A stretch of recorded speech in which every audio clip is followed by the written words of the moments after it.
Muling binuksan ang OFW Lounge ng Ninoy Aquino International Airport Terminal 3. Nakikipagtulungan na rin ang Overseas Workers Welfare Administration o OWA sa PhilHealth para maisama ang mga OFW sa mga programang may dekalidad na serbisyong medikal. Si Bien Manalo sa report.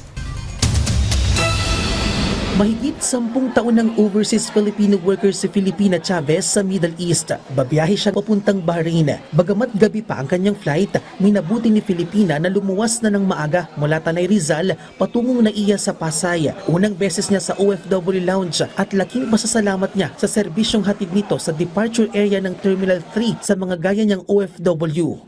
Maganda naman ang naging experience ko. Unang ko dito, na appreciate. Una-una, pagdating mo gugutom ka, no? Nakakain ka, nakainom ka. Tapos nakarelax ka kahit paano. Salamat na lang kami sa OWA kasi nandyan sila para sa amin. Gaya ni Filipina, first time rin ni Noraima sa OFW Lounge bago tumulak ng Riyadh kung saan siya nagtatrabaho ng 10 taon. Bukod sa relaxing vibe ng lugar, na-enjoy din niya ang unlimited na pagkain. Maganda po yung service ngayon kasi bukod sa komportable ka, usog ka pa, masarap pa sa pakiramdam.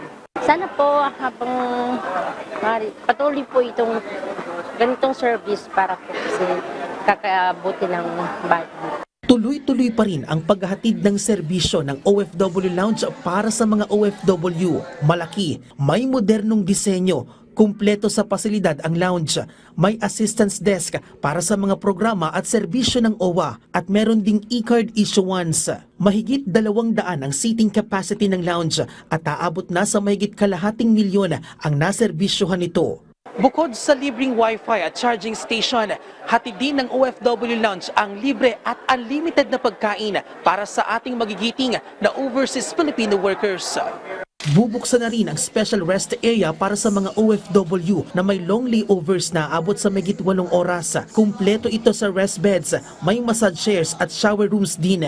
Nariyan din ang OFW luggage storage kung saan maaring ilagay ang kanilang mga bagahe. Inaasahang bubuksan na rin ang OFW Lounge sa Terminal 1 matapos itong pansamantalang isara noong Hulyo dahil sa maintenance activities. May mahigit 100 seating capacity ang naturang lounge at mahigit 600,000 OFW na ang naserbisyohan nito bago isarado. Inaasahang mas maraming maa-accommodate ang lounge ngayong nalalapit na ang holiday season. Dinesisyon na nating isarado yung OFW Lounge sa Terminal 1. Pero sa susunod na mga araw, ipapakita na natin at ipapagamit natin sa ating mga bagong bayani ang bagong Terminal Lounge 1 OFW Lounge para sa ating mga kababayan. Samantala, nakikipagtulungan na rin ng OWA sa Philippine Health Insurance Corporation of PhilHealth para maisama ang mga OFW sa programa nitong PhilHealth Gamot at Yaka program na maghahatid ng dekalidad na serbisyong medikal para sa kanila. Bien Manalo para sa Pambansang TV sa Bagong Pilipinas.